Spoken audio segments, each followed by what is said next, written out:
I made a video about Jeffrey Epstein, but I wanted to make another video going more in depth of like who this guy is as a person and why he may have become who we know him as today. Um, so we can get into the bread and butter. And with how controversial and popular Jeffrey Epstein is right now regarding the files, I just wanted to go a little bit into who this guy is, what made him who he is, and why he does maybe the things he does. Maybe I don't know.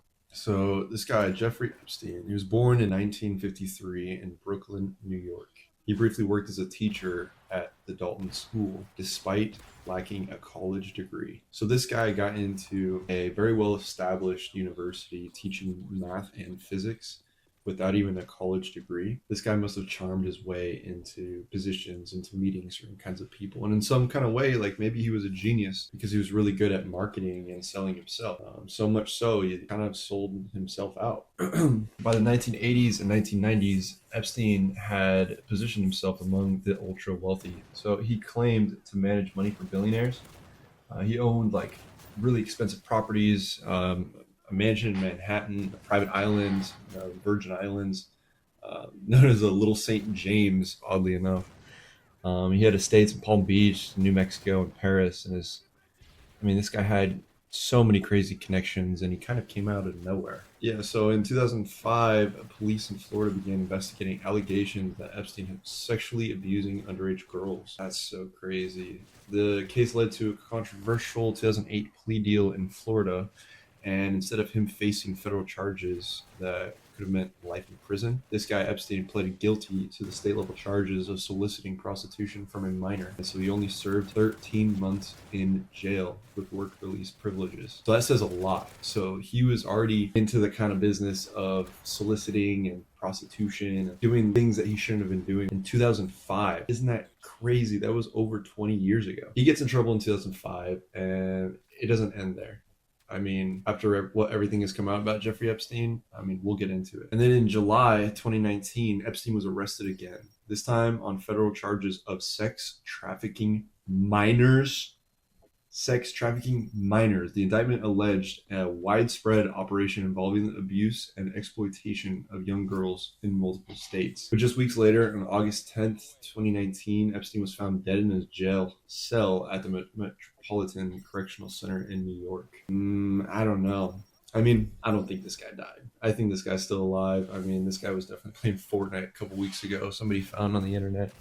The story didn't even end there. So his associate, I don't even know how to say their name, Ghislaine Maxwell, his associate, was later arrested and in 2021 convicted on federal sex trafficking charges for helping recruit and groom underage girls. And to this day, Epstein's case remains one of the most controversial criminal scandals of the 21st century. But yeah, it's not only because of the crimes he was accused of, but there's so many unanswered questions and hidden information revolving this guy. Who else knew? Who else was involved? Like, how many red flags you could have seen? Maybe you would have been able to see everything on the outside, but if you were to really dig in on this person, it's just disgusting. Jeffrey Epstein's story isn't just about one man. It's about like power, influence, the accountability, and just how like the systems that allow predators to just hide in plain sight. Even after his death, this guy has been in everybody's mind. And the ripple effects of his crimes continue to shape investigations, lawsuits, and public trust in institutions. That's crazy. On the surface, Jeffrey Epstein, he always presented himself as kind of this like brilliant, mysterious financier. He was a man who claimed to advise multiple billionaires, and he was self-made genius who really operated in like these elite circles. He never flaunted the wealth, but he didn't flaunt his wealth like some other men do. But he definitely had this image that he wanted to maintain. He spoke softly, he dressed simply, and he often let other people talk first. This was his persona. He had a reputation for being calculating, someone who listened carefully, studied people, and understood power dynamics. Former acquaintances described him as intensely private, secretive about his finances, and skilled at making others feel like they were being let into something exclusive. But behind closed doors, according to court records and victim testimonies, he allegedly manipulated, groomed, and exploited vulnerable young girls. Prosecutors described patterns of control, offering money, opportunities, or support, and then slowly creating dependency. Victims later said he could switch demeanors quickly, going from calm to charming, and then to just cold and transactional the next. For the people who interacted with him, often they always they said that for the people who interacted with him often would say that he had this unsettling presence, kind of emotional detachment. He rarely showed vulnerability. He avoided discussing his own background in detail, and even for those who spent years around him, sometimes admitted they truly never understood him. And there was something like paradoxal about him. He craved proximity to power.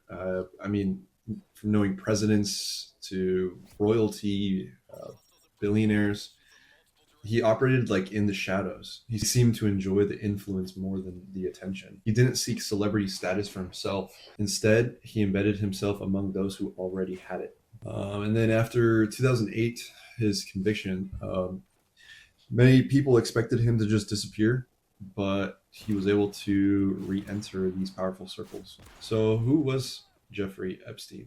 Someone described him as strategic, patient, and secretive. And some quotes from some public figures and reports that I was able to find. Jeffrey enjoys his social life. Interesting. Okay. Another quote from Hermes CEO Axel Dumas described Epstein as not being a friend, but as a financial predator. So, in court filings related to the Epstein network, someone knew him and described his true character this way. I believe that Jeffrey Epstein was a manipulative, cunning, and controlling man who lived a profoundly compartmentalized life and fooled all of those in his orbit. I guess it really does kind of explain his morality. And apparently, Commerce Secretary Howard Lutnick had publicly referred to Epstein in emotionally intense terms, saying Epstein had made unsettling comments in his home, calling him the greatest blackmailer ever in the New York Times. To run a kind of operation like this, like you really do need a network of moving parts. Let's see, flight logs. Oh my gosh. So there's a bunch of flight logs. Lolita Express unsealed flight logs showed numerous powerful and wealthy individuals flying on Epstein's private jet. However, yeah, okay, being listed on the flight logs doesn't prove like wrongdoing. Donald Trump, Prince Andrew technically does not equal proof or criminal conduct. In Prince Andrew's case, he denied allegations and later reached a civil settlement without admitting liability. Many names appeared because they were referenced in depositions, not because they were charged. Ghislaine Maxwell was convicted in 2021. Her conviction legally confirmed that Epstein did not act alone in the recruitment process. I mean, that totally makes sense. To be running this kind of operation, there's no way it's a one-man, mission, one-man army. First of all, how are you even gonna go find girls and recruit? You're not just gonna go out there. Like, let's say you're to hypothetically do this. You can't do it by yourself. Like, this guy probably had a team of guys setting this kind of operation up. When federal agents searched Epstein's Manhattan mansion in 2019, prosecutors reported finding, yeah, a bunch of CDs labeled with names and dates. Are you kidding me? Explicit photographs of underage girls. Oh my god. It's like pathetic how much evidence was against this guy. And I don't know. After his death, Epstein died in federal custody, right? Supposedly he died, right? Asphyxiation from bed sheets. Looked more like wiring to me. I don't know. My own theory is that he's actually still alive, but just going off the documents here, Epstein dying in federal custody August 2019. The security cameras malfunctioned. Guards reportedly failed to perform required checks, and he had previously been on a suicide watch. And with such a high-profile case, you would think that there would be more attention on him and he wouldn't be left alone, right? This guy had been around. I mean, even his associate Ghislaine Maxwell was convicted, confirming in court that the abuse network wasn't even a myth. So that other people were involved, but the names never got dropped. Epstein never stood trial, and that leaves something unsettling. Like, who else knew? Who enabled it? How did the system fail so many victims for however long? And the most disturbing part of the story is what we don't know, or what they don't want us to know. Could you please give us your name? Jeffrey Epstein. Yeah, I came in with the song. Yeah, I came in with the song. Bitch, I play red wrong. Yeah, bitch, I play